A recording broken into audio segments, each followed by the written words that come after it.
Hey, what's up, everybody? It's your boy Darrell Owens back for another edition of One on One as season 7 continues to roll along. We are heading into episode 4. I mean, it's kind of happening kind of quick here. Didn't realize it would be rocking and rolling, but here for episode 4 of season 7, aka episode 208 overall, we got one of, for at least for me, one of the biggest and one of the best play-by-play broadcasters out there. I'm not just saying it because this man is on the show.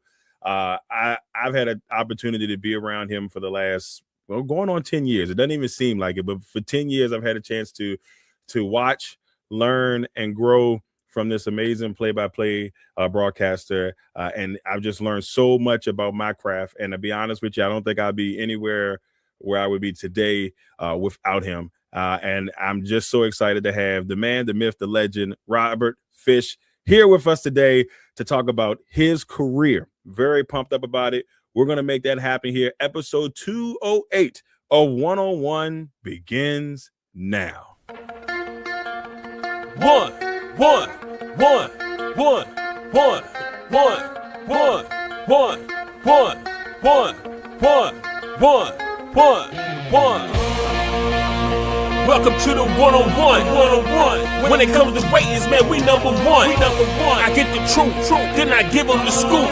If anybody got a question, I give them the proof. Welcome to the one-on-one.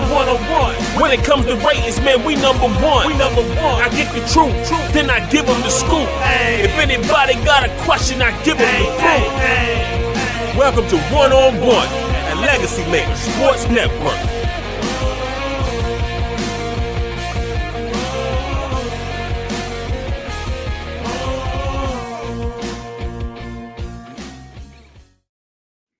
Hey, everybody. Once again, glad to have you all here for episode 208 of One on One here in season 7. And I got my man with me today. I'm very, very excited to have the man, the myth, the legend, Mr. Robert Fish. Rob, how you doing, man? Once again, we're just so glad to have you on the show. How you doing today? I appreciate it, Darrell. I'm doing all right. I see that based on that introduction, you have received the check.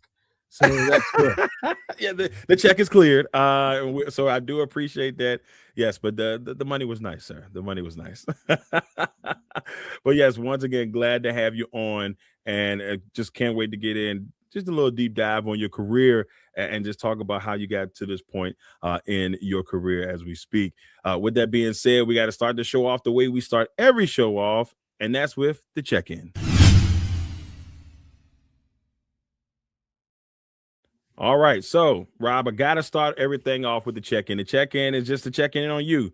How life with you, your family, your friends. How is life right now for Robert Fish? Things are good. You know, it's summertime, so things are quiet. We've had some time to relax.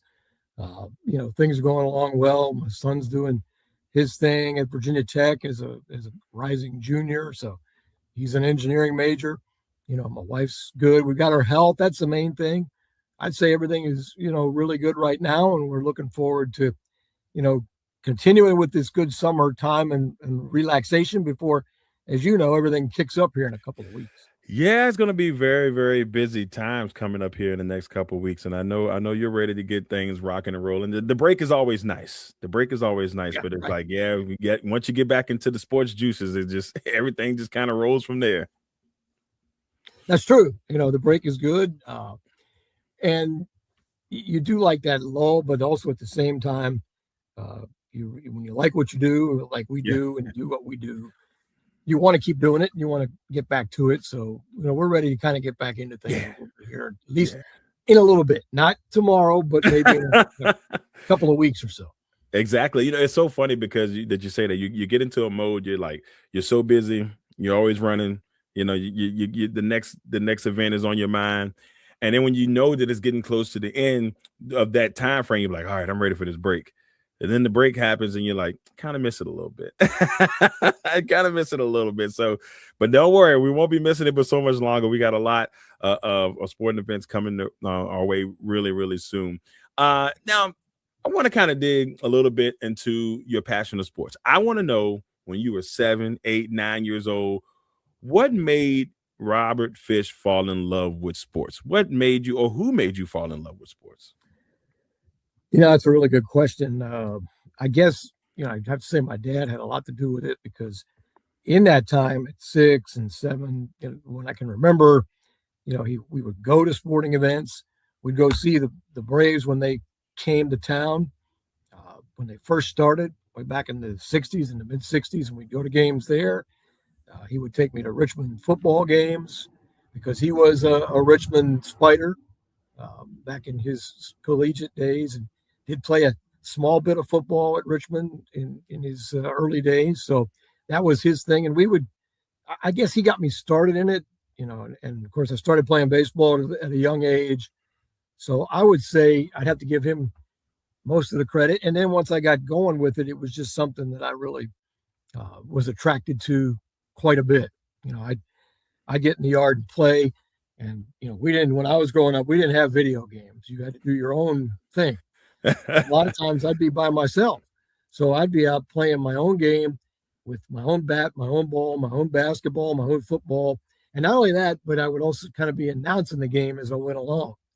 So that's probably where all that came from, watching only one game. You only saw one per week. Wasn't on every night. You didn't get your choice. That was it. Kurt Gowdy started it. Joe Garziola after that with baseball, and then, football and all those things. So I think it probably starting with my dad because he would sit and watch games and take us to games as well. So that's probably where it starts. It's funny that you say the commentary. It's so funny. Like I remember being in the backyard with one of my best friends, and we would play football. We would sit there, and I remember calling the game in my head as it was going on, and it would just be it was so much fun. I didn't realize how much fun it was doing it, at that time frame, or maybe watching a game on TV and then recording you, just to see what you sound like as you're calling the game. It's so many great memories of doing it when I was younger. That's a really, really cool memory. I remember doing that. I remember doing that myself. Yeah, and I got a tape recorder when I was young, and I just started doing the same thing there with the TV, but I didn't at the time think it would pan out to be doing what I would be doing. Mm-hmm. I just did it because I like doing it. It wasn't like, well, I'm going to be this when I get older. That didn't occur until a little bit later, but that was not in my mind at that time. I was just doing it because it's something I like to do. And I guess it just, evolved into something else a little bit later on. So that's awesome. That's awesome. I just love knowing, sometimes when it calls your name, you just kind of run into it. And so it's a beautiful thing. I think, I first thought I wanted to be a chef. I don't know why. Yeah. Right. I was like, I want to learn how to cook. Now I look at it, I'm like, no, I don't want that problems. My thing was veterinarian. That's what I thought I was going to do until I found out that I needed, in addition to 4 years, 4 more years and all the other things. And I didn't do well in chemistry. So but biology was great. Chemistry, no chance. I said, what, maybe it's not meant to be. We're not going to be doing that. That's not going to work out. So that's the way that went. But that's awesome. Now let's talk a little bit about, I want to talk about your career. I want to take you from the point, when you in the college, heading all into where you are now, your time with the Richmond Braves. I want to kind of know all of it. I want to know how to, take us on that journey from that point in high school through college up until now. Well, when I got out of high school, I went to the University of Richmond to start with. And my intention was to, continue to play baseball, which I did in high school. And I had talked about, it was Richmond. There were a couple other schools in the state that I thought about going to. And I asked my high school coach, can I play at Richmond or should I go to, Washington and Lee? Mm-hmm. And Washington and Lee was journalism and Richmond had journalism. So at that time I had decided that I was going to major in journalism more so, from the writing standpoint. Nowadays you do it all, but then it was, you do newspaper writing or you're broadcasting. So that's how that started, at least in that regard. And, he told me, well, you'll play right away at Washington Lee. You might play at Richmond, but you have to wait a while. So I decided to go to UR because that's where my dad went. And, Randolph-Macon was another option, but I didn't want to major in English. Ironically enough, what I do now is my full-time job. I am an English teacher. Go figure that. Right. But so to make a long story longer, you know, I decided to go to Richmond. I got involved with their college radio station. The sports director of that radio station at the time was Yuki Washington, who played basketball at Richmond and has been on the Philadelphia station, Channel 3, I think it is, Mm-hmm. KYW, maybe the call letters, for about 30 years doing the nightly news. So he got me started. And we would do games from Marsh Hall, which is the dorm next to Pitt Field. Mm-hmm. We were looking out, there was no press box like there is now. There were hardly any stands. But we were looking out, we were in the hallway using a phone from someone's room Oh man. and broadcasting out of the hallway window to do the games on the college station, the ones that we did. So that's kind of how I got started. As time evolved through Richmond, I would make it through the fall and get to that last cut, and I wouldn't make it past that, so I decided to transfer. I went out to the University of Evansville. They had a full-fledged broadcasting curriculum, so I majored in the TV sequence, which they had their own studio on campus, which back then, that was kind of a big deal. You didn't have those things. Now it's everywhere, but you didn't have it back then. So they had their own TV studio. We did our own things through that. And so, I learned a lot doing that, got involved with the college station, did some broadcasting there.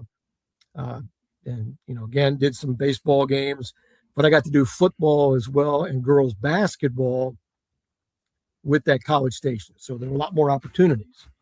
So that got me started. After college was over, I kind of came back to my hometown, which is West Point, where I grew up. Did a little bit of work for the Tidewater Review, the local paper, writing small stories, taking pictures. And I should go back to high school, because in high school, I started writing articles on the football and basketball games. Mm-hmm. I would have notes taken, and I'd write the article after the game was over. It's a weekly paper, so they had to be in by Thursday or Wednesday, and then they would put it in. So I did some of that too, while also playing. Didn't write any for baseball, but I did basketball. I didn't play basketball, but I did play football. And so sports was just something I was really into. But I really wanted to do the broadcasting part. I didn't really know how to go about it. I landed a job in Kilmarnock. A guy by the name of Dean Lowry. Kilmarnock. There you go. The radio station down there. I worked like 2 or 3 nights a week in air shift. And he got me really going. Before that job, though, in 1984, I worked at WHAP in Hopewell. Midnight to 6, country music DJ. Ooh. We do Midnight I did to Hopewell 6. basketball, did the color commentary with Dick Harmon, who did the play-by-play. Dick's a longtime sportscaster in the area. That was doing those games on the side. So I did games with him. I lasted there for about 6 months. Left that job, latched on with Dean Lowry part-time later. And then if you want to call it the big break, I guess, I got a job in Culpeper, Virginia, doing Culpeper football, basketball, and an air shift with it. You had to do an air shift back then. You couldn't just do sports by itself. So I did country music on HAP.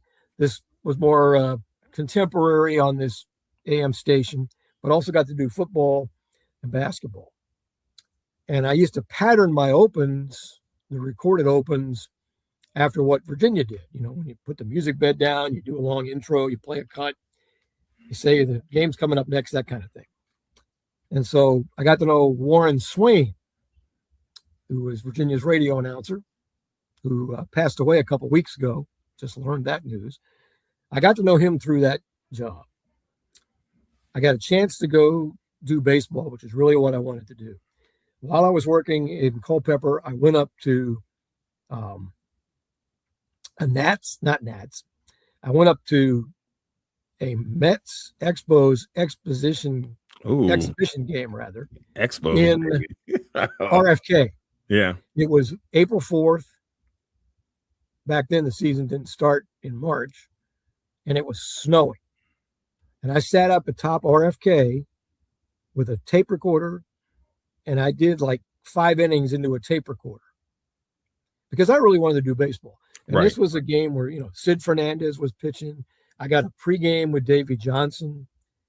So I just fired that tape out. I went to the winter meetings twice to try to get a baseball job. Never worked out. And I got a response from a team in Hampton. And so I was at Culpeper a year and a half or so, went to Hampton, did baseball with them. That organization was kind of a mess, but I did get to do all the games. And took that job, went to Burlington, North Carolina off of that one because the team in Hampton had gotten sold and they made some changes and they didn't want to put the money into radio.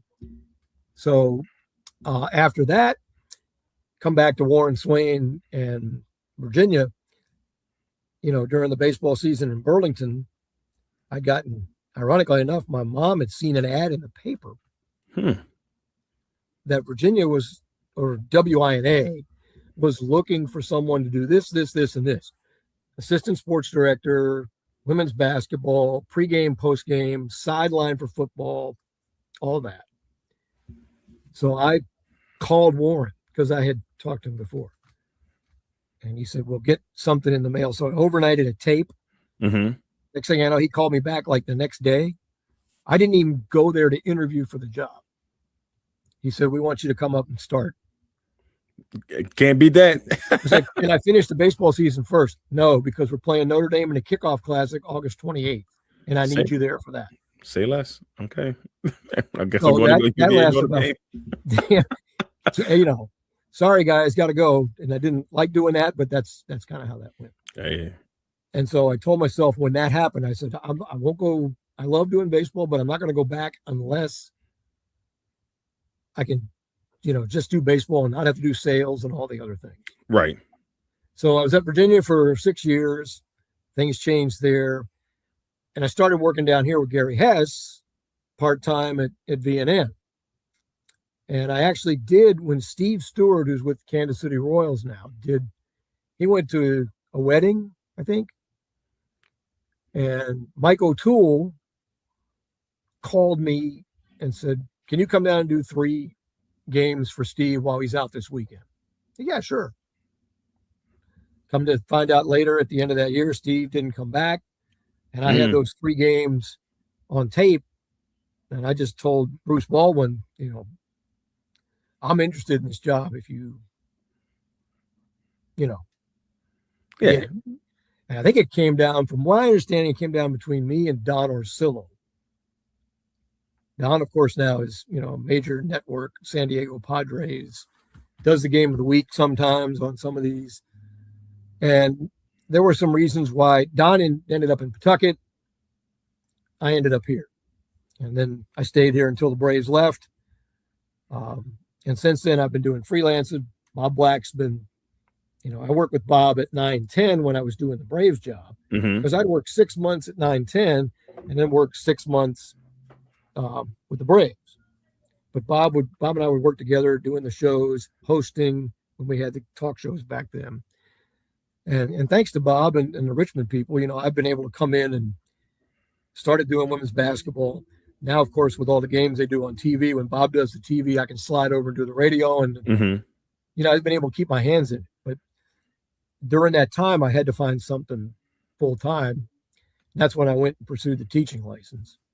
And that's what I've been doing now for the last 7 years. But I can still work around, going over and doing a game, doing a women's game with you, doing all those things. So, yeah, that long-winded answer. That's probably the best. Well, it's so funny because when you said 12 to 6, I said, 12 to 6 is that's when you got love for the game, because that's a total change. I mean, and that's the way things were then. You had to do something else.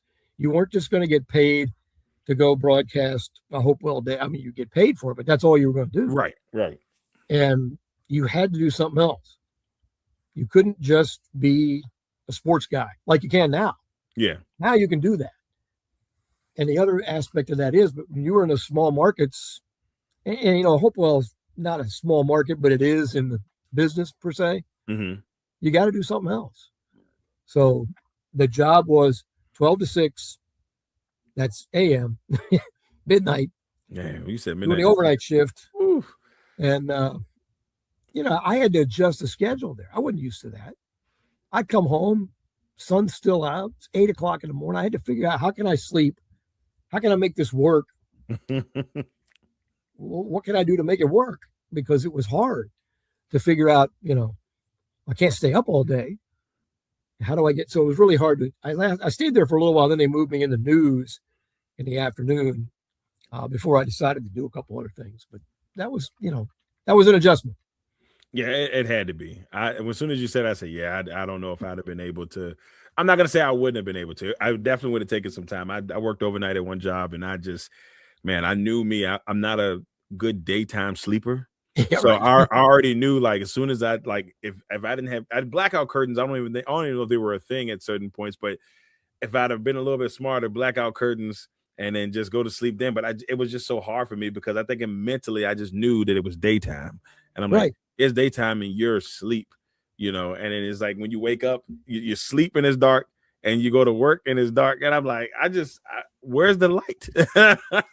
Feel like I'm in Alaska or something like that. Well, and you mentioned Alaska. Okay, one of the things I got to do, and I got to do a ton of things when I was at Virginia. Mm-hmm. I mean, it was the experiences I got to do through Virginia, and basketball and football were unreal. One of the things I got to do, I had to do the Great Alaska Shootout in 1990. Oh, that was Jeff Jones's first year, I think. So they went out there and they played Siena, somebody else, and UCLA in a championship game. Because Warren was doing football and Virginia was playing Virginia Tech in Blacksburg. Oh yeah, it came. Yeah, that's the year that they were number one, and that's the year that Virginia Tech, in that last game, because Sean Moore got hurt. Mm-hmm. Virginia Tech in that last game just mopped them up. They'd already accepted the Sugar Bowl bid to go play Tennessee, and Tech just blew them out that night. Sad. In Blacksburg that night. So Warren was in there doing that game, so somebody had to go to Alaska. I said, I guess I'm going to Alaska. I guess I'm headed to Alaska. And the thing about Alaska then, it was in November. It was over Thanksgiving, right around in that area. You got about 4 hours of daylight. Oh yeah, you caught it during the day, the bad time. Oh man. Unlike that one movie with Robin Williams where they have 24 hours of daylight. When you can't sleep. But this was like 4 hours of daylight, and the daylight at that time, it's cloudy, it's gray. You get up at 9 a.m, the NFL games are on. You're all out of whack at that. It's like, I hate this. So I used to complain about going on the West Coast. I'm like, all right, West Coast, 3-hour difference. And it always bothered me because I'm like, where I live, it's 10 o'clock. It would always, like, I'll wake up, I'm like, oh, it's 7. And all I can think, my wife would call me. I said, what you doing? She was like, none, it's 10 o'clock. I said, is it? And I'm like, it's 7 over here. That's all I could think about every time I went to California. So I couldn't even imagine being like, oh, here it is, 5 o'clock in the morning. Oh, football is on. You think it's one more hour, 4 hours difference. It's a 4-hour difference? Okay, so it's a 4-hour difference. Yeah, see, that would be tough. That would be tough. 1 o'clock games coming on at 9 a.m. Well, I mean, I guess nowadays you kind of get used to that because of the London game. So right. Like I said, the London game would be terrible for you because you got to get up at 5 o'clock in the morning. But yeah, so I don't. Yeah, I'm not 100% sure about that one. But yeah, so what kind of look? We're entering into a new sports season for Richmond Spiders. Athletes out there, and you do lacrosse, correct, as well as yes, a multitude of others. The lacrosse team has been pretty good over the years. What are your outlooks on the lacrosse team? Of course, women's basketball, but just some of the teams across the landscape that you are either excited about or looking forward to, getting behind the mic and talk some sports about this year. Well, if you want to start with lacrosse, of course, I haven't taken a lot of look at the personnel yet, but I would say that, as long as Dan Chamati and Paul Richards are there, they're going to keep doing the same thing they've been doing. They're not going to sneak up on anybody anymore because they've developed a really, really good program. They can score, they can defend, They get great goaltending, and it's just been a really good fit. I remember when I was at Richmond, there were a lot of people who had, that would come there from other schools and come from their high schools as students wearing lacrosse things. We didn't have a lacrosse team, but it's always been a fit, I think, for that school. So it's a great opportunity for them. They took a big step again last year. They're so close to where they can get to win a couple more games. They beat some of those teams that ended up moving on. So I think they're close, and they'll keep chipping away at it. I haven't looked at specifics for them yet, but I'm pretty sure, they're probably losing a couple good offensive pieces. When you look at football, I want to see how the second year in the Patriot League goes. Mm-hmm. I think that last year didn't catch them off guard, but they got everybody's best shot because the Patriot League people had something to prove. The Lehighs, the Bucknells, all those other teams that were really good. They had something they wanted to prove, that Richmond's not just going to walk in here and take this league over. Right. So I think now that Richmond has gone through it, the players and the coaches from a football perspective, now that they've gone through it once, they kind of know what to expect. And I think that's going to be interesting to see how William and Mary and Villanova handle that.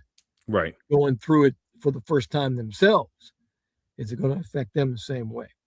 And nowadays, with the landscape the way it is, you never know kind of what you're going to have and what you're not. You lost a couple guys to a couple of the big schools, with the NIL deals. But I think they'll be decent on defense. I think they're going to be really good defensively.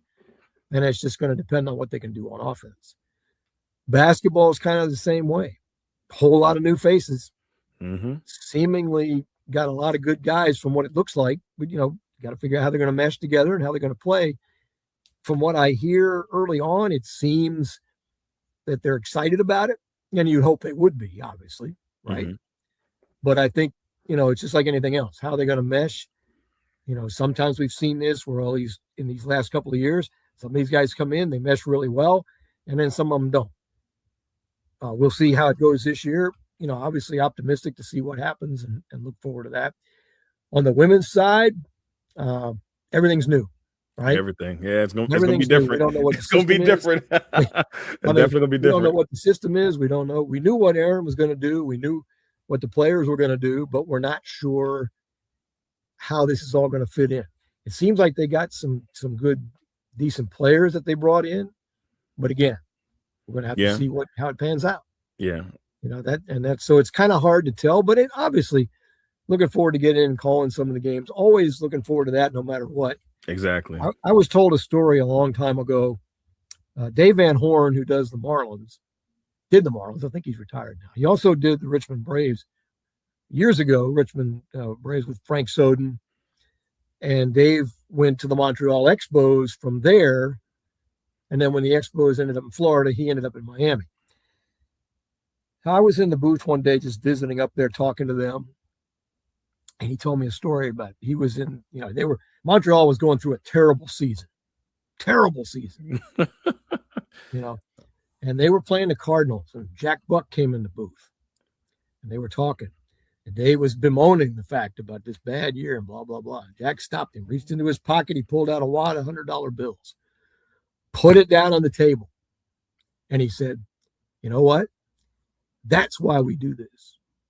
You don't worry about what happens. You don't worry about what the team is doing. Your job is to do this for that and make it almost like every game is the seventh game of the World Series. That's hard. No, it is. That is true. It's hard to do that, but that's the advice that Dave spit out there, or the story that he told about that. So when you're having a tough time, when you're having a season that doesn't go very well, you still got to do a game. True. You still got people listening, so you got to make it. You can't fool people, right?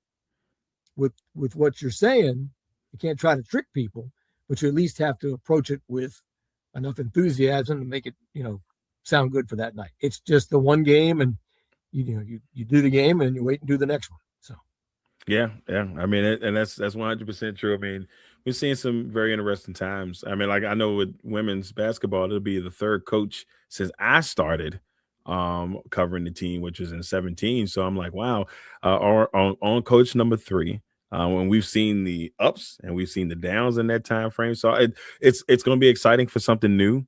To kind of learn a new style and learn, how some of the players that are returning, Sweeney's coming back. It looks like, Rain Wright will be back. So you got a couple of the players coming back.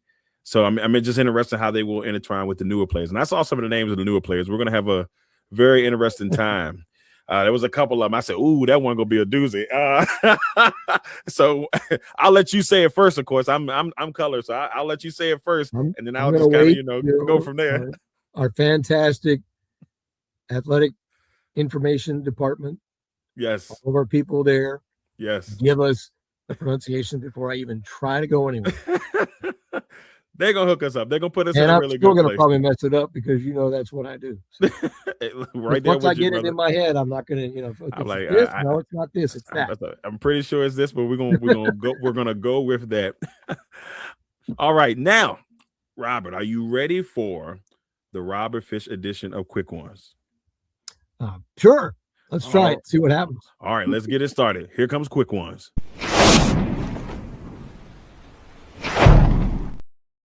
All right, Rob. First one on Quick Ones. Your favorite sports moment. This could be as a fan. This could be as just anything. But what is your favorite sports moment? It may not be so quick. To make it quick, I would have to say that my group used to go to a lot of Virginia games. It's probably that win over Florida State in '95. That's going to be because everybody was jacked up for that game. This was before the expansion of the stadium. The place was rocking.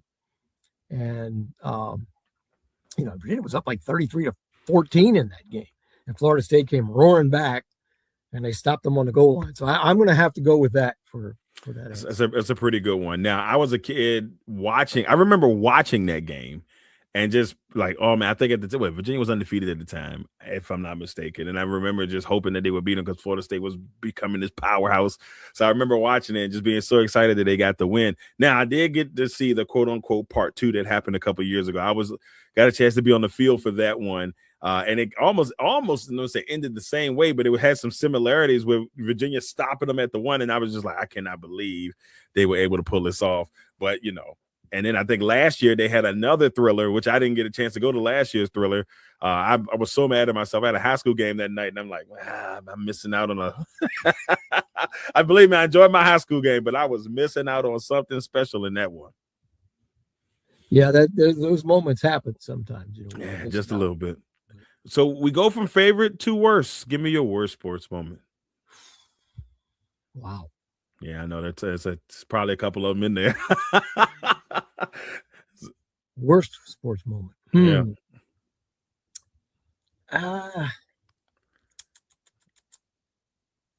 Boy, oh boy. I'm just going to go with what comes to mind first. Mm-hmm. It's probably, as a Braves fan, watching the Braves lose some of those World Series. Oh man, yeah. Mark Wohlers giving up the shot to Jim Leyritz. I kind of knew it was over then when that happened. When they turned it, they had a 2-game-0 lead. Just finishing short on some of those World Series opportunities is probably.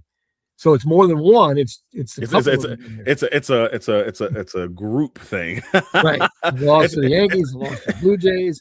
It's probably going to go in there. I get it. It was a tough something that pops into my head right away.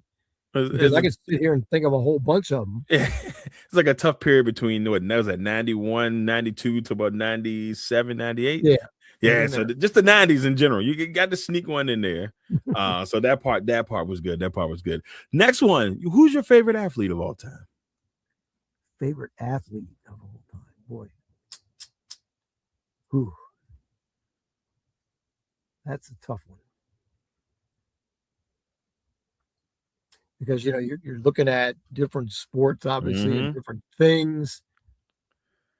I guess I'll let you name a couple. That's okay. I'll just go with what pops into my head first again, and that would probably be Aaron. Would be one of my favorites. It's a good one. And after that, I'm not really thinking of anything right now. Nothing's popping in, but I'll start with that. I'll just go with Aaron. That's a good one. That's a good one. Next, we have sport that you secretly love. People may not know that you love this sport, but what is the sport you secretly love? Um, I would say hockey. Man, that's probably gonna be mine too. I tell people like people don't realize like I have a hockey video game.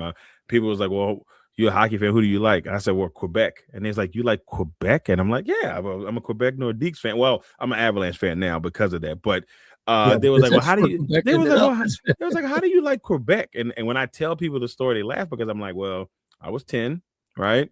NHL '94 comes out." And I'm playing this game in my aunt house, and I just thought it was so cool that a team started with a Q. You just didn't see it. Only team I ever played with on the game.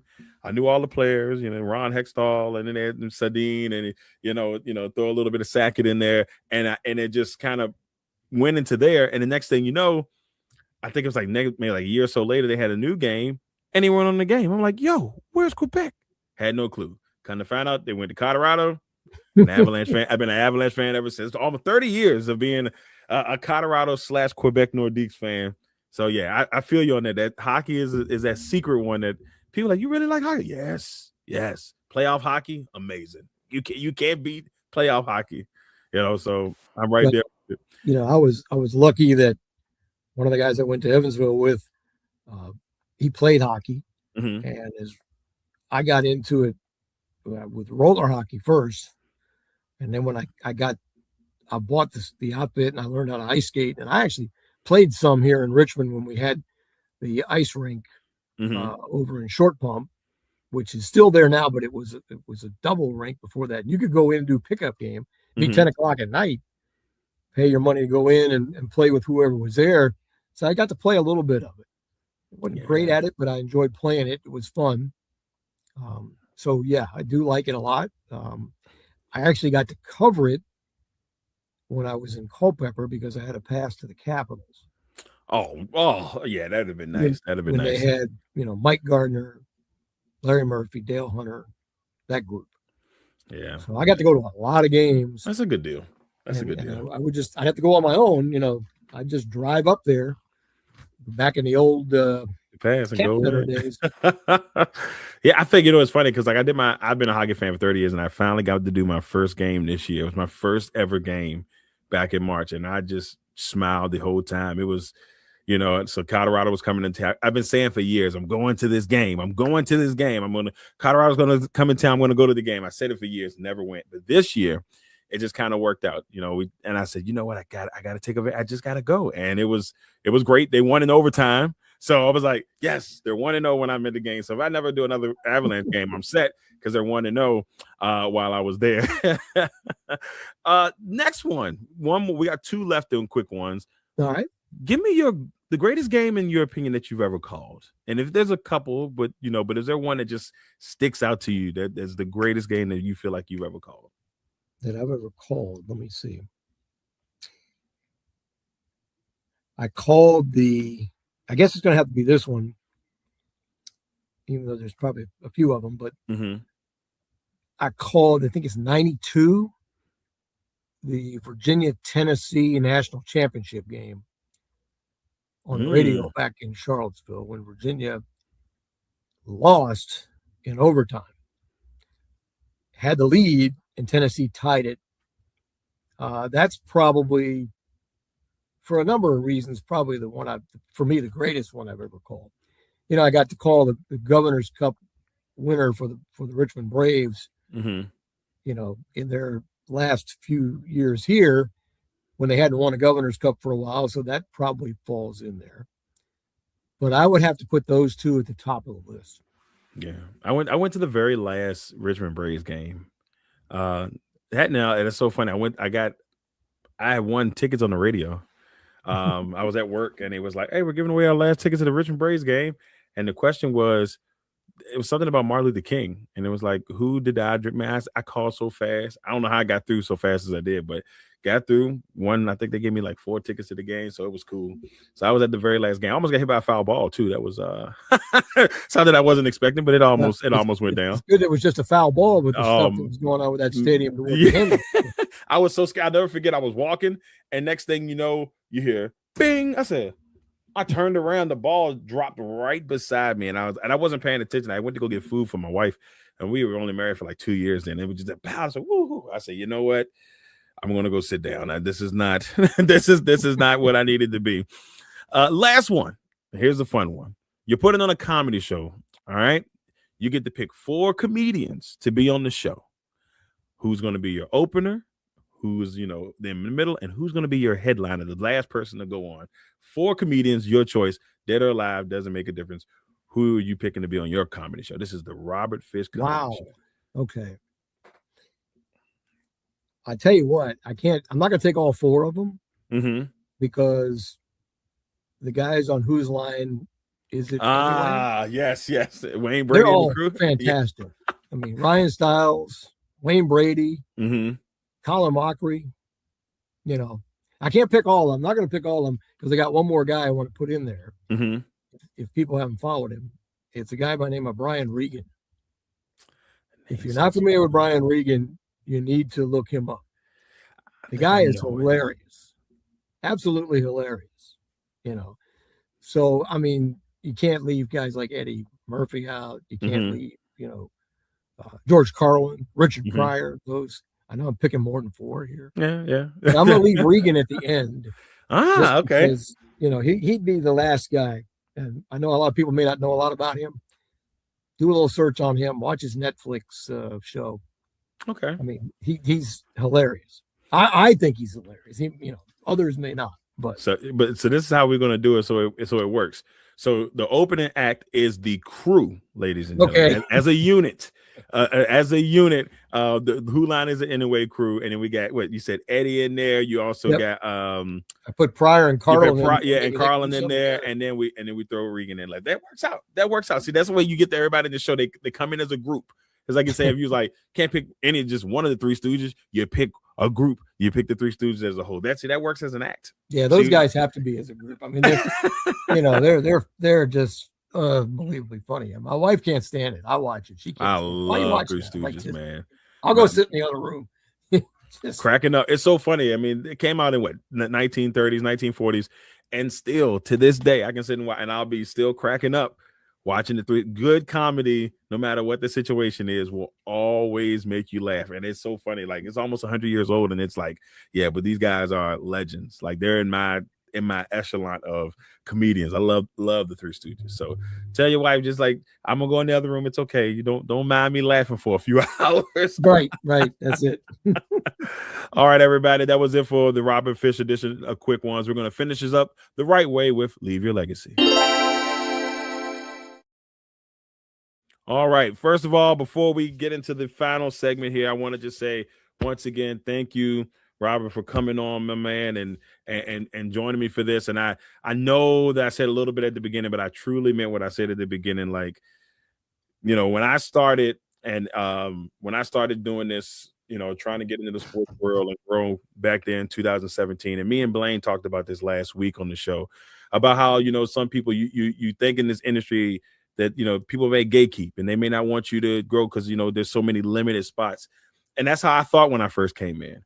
But I was pleasantly surprised when I met like yourself and some others that just really wasn't the case. I really thought it was going to be something like, well, I can't have you come in here and take my spot.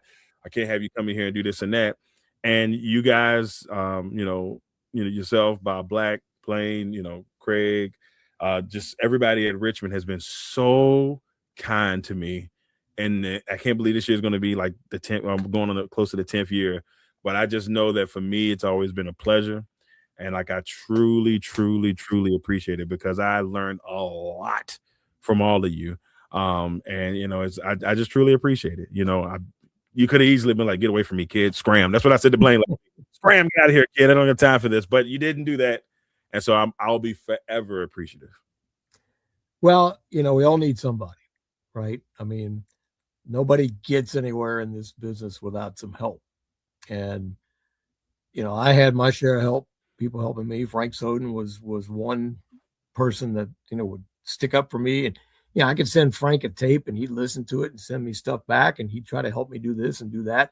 So you've got to have, if you want to call it a mentor or whatever, you just need somebody to help out. And as I've always told people that I still get questions. People, I just sent something off today to a buddy of mine.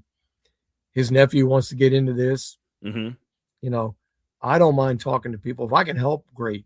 I mean, I got more yesterdays than tomorrows, right? Mm-hmm. So if I can help, great. I've done my thing. I've had my time in the sun, and I'm still enjoying it and doing it and hoping I can continue doing it. Yep. But I get it. But I think that, everybody, like I said, needs somebody to just give them a hand. Mm-hmm. And I would tell anybody that's interested in doing it, go ahead. I'm not going to tell you not to do it. I have plenty of people telling me, you don't want to do that. You need to go do this. No, that's why don't. What I would tell people is, okay, you go after it and you do whatever you want to get it, Mm-hmm. but make sure you got something to fall back on True. in case you don't, because sometimes that happens. Or you may get what you want and you have it for a few years and then the rug gets yanked out from under you, which happens a ton in this. Yeah, that's the thing that people don't realize. It happens a lot. Like you can be on the top of the world 1 minute, and then the next minute they be like, "Well, this ain't cutting out." And it's all of a sudden it's just like a player. One day it stops. It just stops. Mm-hmm. You don't have any control over it sometimes. So you do it until you can't do it anymore. And for you, you're just getting started. You got opportunities. And I was thinking about this earlier before I came on with you. Like I've alluded to a couple of times, you had to do something else when I was doing this. Now you can do this on your own. You got podcasts, right. You got websites. You can do things on your own, like you've done. And you've done a terrific job in setting up this, little industry here, this little setup that you have and what you do with it, in covering the things you get to cover. And you never know where that door is going to open or where that's going to come from because you were with somebody. Right. Or because you were doing something next to somebody or somebody saw what you were doing. You just don't know. We don't know what opportunities are going to happen. So, you do it as long as you can and just continue to do it. Don't let anybody tell you can't do it. Don't let anybody tell you shouldn't do it. Just make sure you have other things to fall back on if needed. And that's that's not just about you. It's just a general statement right. to everybody. So yeah, I've been in the point where I've heard the can'ts, and it's just nice to be able to kind of like, I'll look back. Sometimes I'll look back from now to, when I first started and think like, wow, I cannot believe I've had a chance to do a lot of stuff and, a lot of stuff in the last time. I still can't believe it at times. I'm like, oh man, you've been on Radio Row at the Super Bowl, you've done this and that.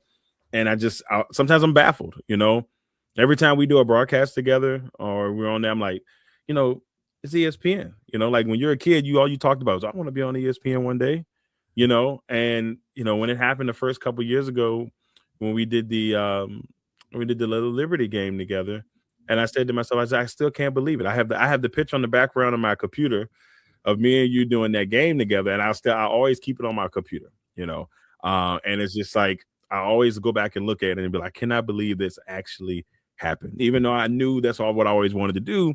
But it was just like, man, I can't believe it actually happened. So the industry has so many blessings in it. It can pull a rug from you, but there's so many blessings along the way. The opportunities to meet people you never like first year we were here, Patrick Ewing comes into town. When in Georgetown, I'm like, I'd never thought I'd get to ask Patrick Ewing a question right there. That was all in my first year. Patrick Ewing got to ask Aaron Rodgers a question at a game. I was sitting there like on cloud. Like then I was like, I can't believe this is happening. Looking at it now in retrospect, I'm like, wow, I've done, and like I said, not too no on, but I've really been able to do a lot, and it's humbling at times. Just like, oh, this is cool. This is really cool. I don't know if I told you this, and I may have, and so forgive me if I repeat it. But Dawn Staley's last year at Virginia, Debbie Ryan always, and all coaches do this, they set up a home game for a player from their hometown. She's from Philly. Right. But we played at Temple. And this was, I don't remember what year it was. That was her last year, probably 92 or somewhere in there. Mm-hmm. And we go to Temple, sit down. I'm doing the part of doing the game. They're blowing Temple out. And the sports information director comes over to me and says, do you want Charles Barkley on at halftime? Excuse me? Oh. And I looked at her and I said, yeah, sure, whatever. I thought she was kidding. And then he pulls up. The next thing I know, he turned around and Barkley's sitting next to me. And he stays there and does like half of the second half with me. This was before he That's he was insane. still playing for the Sixers. That's so crazy. I wouldn't know what to thought do. She was kidding you. Yeah, sure. Bring him on over. Whatever. Bring him on. Come on. And there's Barkley sitting there. And so, like you said, you don't, I'm at a Virginia, Maryland game, football. I'm on the sidelines. And then we had a linebacker named Yusef Jackson. Mm-hmm. It's Jesse Jackson's son. Next thing I know, I turn around and there's Jesse Jackson standing next to me. I'm not going to see Jesse Jackson. I'm not going to meet these guys. I mean, that's just how it started. And then, of course, when we got into baseball, Mark DeRosa, who's on MLB Network, was one of our players. I go to the Nats game against San Francisco when he was with the Giants. I go into the locker room after the game's over, getting interviews with a couple of guys, and here comes DeRosa. Hey, Fish, what are you doing? I'm like, and the only guys are looking at me like, who is this guy? Just because DeRosa comes up to me and starts talking to me, but it's just little things like that. Yeah. That you're not going to get a chance to talk to some of these people or be around these people. Exactly. In a normal light. Everybody else has, and I guess the other side of that coin is you're not jaded, but you kind of get a little bit, you don't have the fanboy mentality after a while because you're used to it. You get kind of rubbing elbows with John Elway and this guy and that guy, and you're like, okay. Yeah. You just get used to it after a while. I've seen him, like people will be like, well, you like now you'd be like Jaden Daniels. Oh, that's cool. Like, yeah, I know. And it's, I hate to be like, throw it away, but it's like, yeah, I see Jaden at practice yesterday. Like, and I say it calmly. And it's not a flex, but it'd be like, yeah. And then like, I think a couple weeks ago, I asked Lamar Jackson a question. They were like, hey, I saw that question you asked Lamar. That's so cool. I'm like, yeah, Lamar's a cool guy. He spoke to us afterward. And then it was like, oh man, that's crazy. So it's like, you look at him like, I get to do something that a lot of people would love to do. But I think it takes special people to be able to kind of like handle it, like, because you could easily be like, I can't believe it. I can't believe it. I've seen presidents because of this. So, saw Biden a couple years ago, saw Trump at the game last year. I've seen, Jay-Z, seen 50 Cent all in just 1 year. Saw Eminem like a couple years ago, and they're all on the side, like standing like, I said, this is so crazy. But those are Usher. Saw Usher last year. That was cool. I mean, it's just been it's been awesome. It's been awesome. But enough about me. I want to know, as we leave your legacy, when it's all said and done, you're sitting on the beach, drink of choice, or on a vacation spot, and you get a chance to reflect on your career. What type of legacy do you want people to say about you? What type of legacy you want to leave behind once you've hung it up for good? Well, I guess I just would like to, think that everybody would say that I was professional at what I did. I mean, I've always been the case, but I tried to be, just was, professional, solid, if not spectacular, just did a good job covering the game and letting people know what's going on and keeping up with things. And just, trying to be fair. Those, I think, are the basic things that I can think of, really.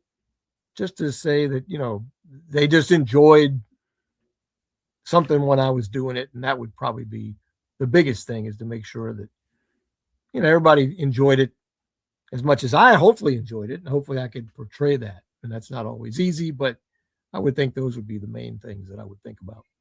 That's awesome. I mean, and it may be some people out there may be basic, but sometimes that's all it takes. You want to leave behind a great reputation. So that I can't even complain about that. Well, Rob, I appreciate you, brother. Before we leave, last thing, next week for episode 209, our guy, Craig Coker, will be on. He is a professional sports broadcaster and, of course, school chaplain for U of R. And so we're excited to have Craig on next week. We're going to dig a little bit into his career and how he's gotten to this point in his career, and then, quote unquote, completing, ladies and gentlemen, I'm calling it, the Richmond Spiders sweep here on one-on-one. So it was an honor. I remember asking everybody back right during basketball season, like, hey, you come on and join it? Like, yeah. So I was like, this is great. Had my first four guests locked in. I was hyped about it. And I'm just glad that you guys were able to come on and join me to talk about your careers, because it definitely deserves to be highlighted. A lot of hard work has happened over the years. And I, like I said, as a person who's been able to be with you, become friends, and really and work and be a colleague, I appreciate every single moment, my friend. Keep up the good work, and we're looking forward to getting back together. Probably, I guess, in November. Yeah, it's before then, but when we actually get on the airwaves. Yeah, it'll be here before you know it. Once again, everybody, thank you all for episode 208 of 101 here on the Legacy Maker Sports Network with my special guest, Robert Fish. Rob, once again, man, appreciate you for coming on. And ladies and gentlemen, we'll see you all next week. Craig Coker will be joining us for episode 209 on 101. Until then, everybody be safe. We'll see you all next time. One.